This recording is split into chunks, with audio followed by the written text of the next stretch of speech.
안녕하세요 여러분, 테크트리입니다. 인트로에서 보셨듯이 오늘은 이 아이폰 SE 2세대 제품을 가지고 왔어요. 참 아이폰 SE2, 아이폰 9 등 이름도 많았었고 루머도 굉장히 많았었는데 드디어 공식 출시가 됐죠. 저는 이 화이트 색상으로 구매를 했고 사실 제가 이 애플의 스마트폰을 구매한 거는 이게 처음이에요. 마지막으로 썼던 애플 제품이 아이팟 나노 3세대였는데 그 제품은 제가 학생 때 진짜 많이 썼고 지금 봐도 디자인은 예쁘네요. 아무튼 이렇게 아이폰 SE를 구매해봤고 정가는 55만원에 출시가 됐어요.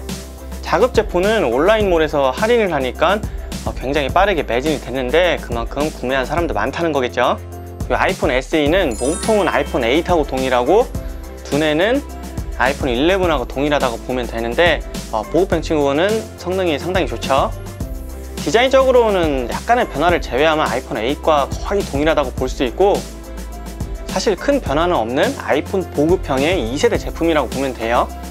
그래서 이 아이폰 SE는 보급형이지만 상당히 괜찮은 성능을 보여주고 있고 아이폰에 입문하시려는 분들, 그리고 요즘에 이제 스마트폰 화면들이 너무 커져서 이렇게 작은 화면을 선호하시는 분들이 사용하기에 딱 좋은 핸드폰이라고 생각을 해요.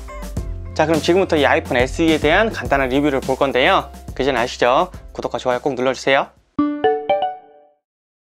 자, 먼저 아무리 재탕이어도 디자인과 스펙을 한번 보고 가야겠죠. 우선 색상은 화이트, 블랙, 레드 세 가지 색상으로 출시됐고 원래 레드를 사고 싶었지만 제가 살 때 레드는 품절이었어요. 자, 이렇게 프로덕트 레드 색상을 구매하면 코로나 퇴치 기금으로 판매 금액의 일부가 기부된다고 하니까 폰도 사고 기부도 하고 일석이조네요.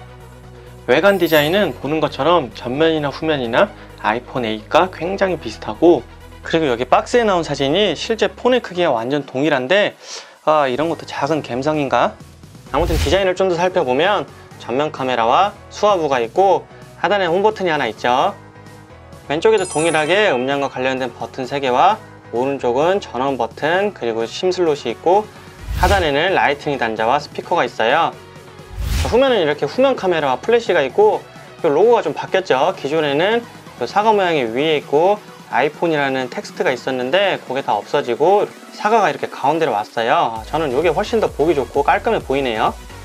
전면에서 가장 바뀐 건 이 베젤이 기존에는 화이트였는데 자, 요번에 나온 SE는 모든 색상이 이렇게 블랙 베젤로 바뀌었어요. 그래서 이렇게 화면이 꺼졌을 땐 베젤이 없는 것처럼 보이는데 화면을 켜면 이렇게 상하 베젤이 보이죠. 요즘 모든 전자제품의 추세가 베젤레스이기 때문에 저는 이게 훨씬 더 마음에 들어요. 그리고 옆면은 이렇게 알루미늄 테두리로 되어 있는데 이것도 사실 뭐 크게 다른 건 없고 그냥 아이폰이에요.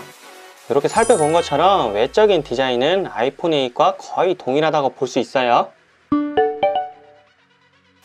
다음은 스펙을 볼 건데요. 이 스펙 역시도 기존의 아이폰 8과 거의 동일해요. 우선 가장 큰 차이가 나는 건 칩셋이죠.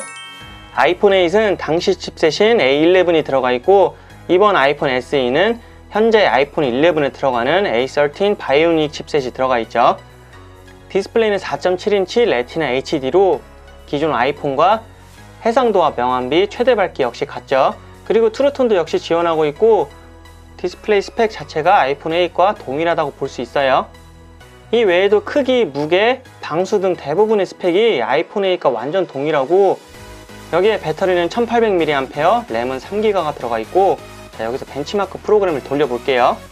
안투투 기준으로 OS에 따라 좀 차이가 있겠지만 자, 아이폰 SE2는 428,000점이 나왔고 역시나 CPU와 그래픽 쪽에서 상당히 높은 점수를 보여주고 있죠. 이것만 봐도 알 수 있는 게 보급형이지만 A13 칩셋이 들어가 있어서 상당한 성능을 보여준다는 걸 알 수 있어요. 보급형이지만 뭐든지 할 수 있는 그런 성능을 가진 보급형이죠.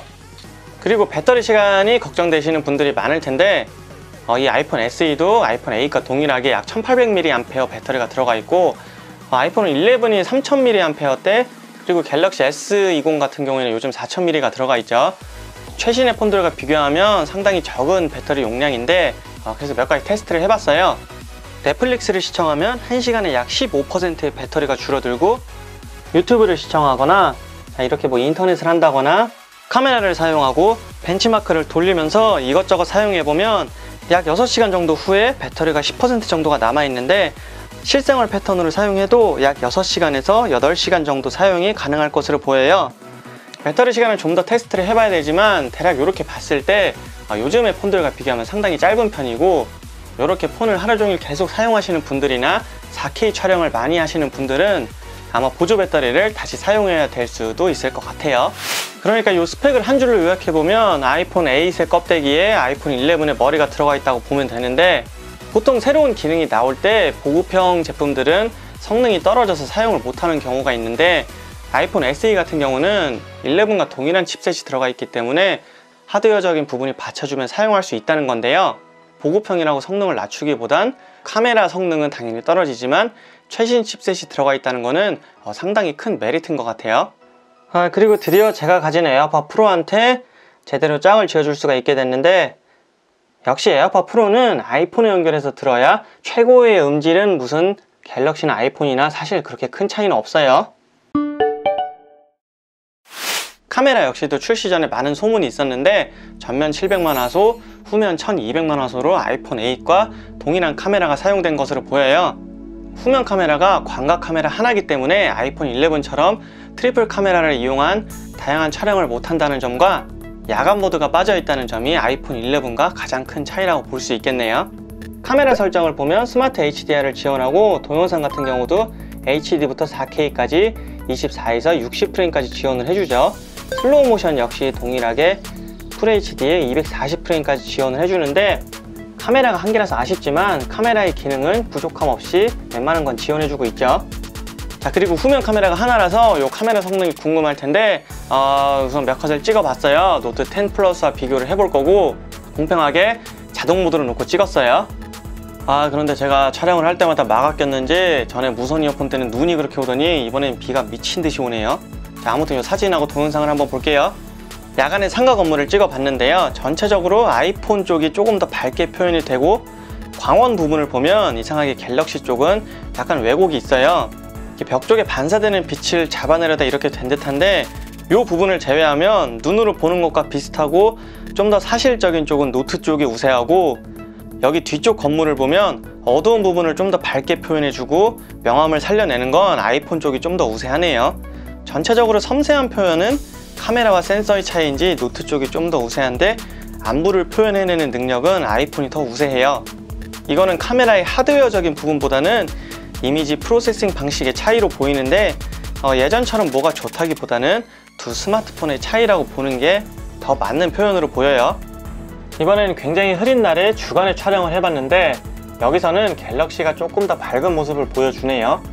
하늘에 있는 구름의 표현력은 아이폰에서 좀 더 어둡고 밝은 부분의 구분이 잘 되고, 전체적인 색감은 갤럭시가 조금 더 사실적인 색감에 가까워요. 그리고 기화 부분을 확대해보면 여기서 두 기종의 차이가 나오는데, 둘 다 가까운 피사체는 선명하게 표현을 해주는데, 이렇게 멀리서 찍히고 경계면이 희미할 경우에는 갤럭시는 보정이 상당히 많이 들어가요. 피사체의 모든 가장자리나 경계면에 상당한 보정이 들어가고, 그렇기 때문에 눈으로 보기에는 갤럭시가 더 깨끗해 보이는데, 요거는 장단점이 있는 것 같아요.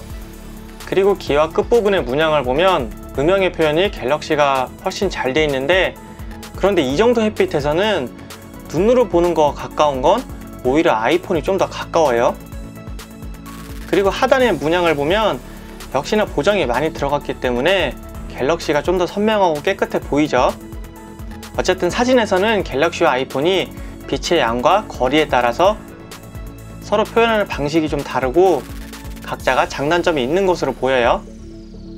다음은 동영상을 볼 건데요, 역시나 전체적인 색감은 아이폰이 더 따뜻하고, 갤럭시의 경우 슈퍼스테디를 끄면 손떨림을 전혀 잡아내지 못하는 모습이죠. 그리고 갤럭시에서 슈퍼스테디를 켜면 짐벌을 사용한 것처럼 굉장히 안정적으로 잡아주는데, 물론 화질의 저하는 있겠지만 아이폰 같은 경우 순간적인 흔들림은 놓치는데 갤럭시는 상당히 안정적으로 잡아내주고 있죠.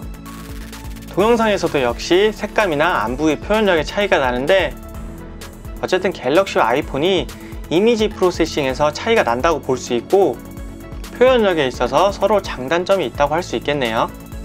카메라 성능을 요약해보면 최신 스마트폰처럼 여러 개의 렌즈를 활용하거나 고화질, 고해상도의 사진을 찍을 수는 없지만, 이 아이폰 SE의 카메라로도 일상을 담아내는 데는 충분한 카메라 성능으로 보여요. 자, 여기까지 해서 최근에 출시된 아이폰 SE에 대해서 간단하게 디자인과 스펙, 카메라에 대해서 알아봤는데요. 역시나 앞서 얘기한 것처럼 이 아이폰 SE의 포지션은 명확한 것 같아요. 우선 아이폰 시리즈 중에서 가장 저렴한 가격대에 아이폰 11과 동일한 A13 바이오닉 칩셋이 들어가 있다는 게 킬링 포인트라고 볼 수 있겠죠.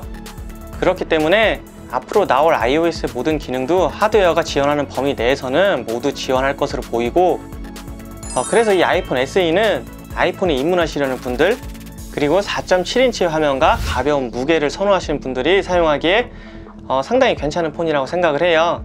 그래서 이런 걸 원하는 분들에게 추천을 드리고, 더 자세한 사용기는 제가 좀 더 사용을 해보고 다시 후기 영상을 한번 만들어 볼게요. 오늘 영상은 여기까지고요. 이 아이폰 SE와 관련해서 더 궁금한 점이나 더 알고 싶은 내용이 있으면 댓글로 남겨주세요. 오늘도 영상이 도움이 되셨다면 구독과 좋아요 꼭 눌러주시고 오늘도 끝까지 시청해주셔서 감사합니다.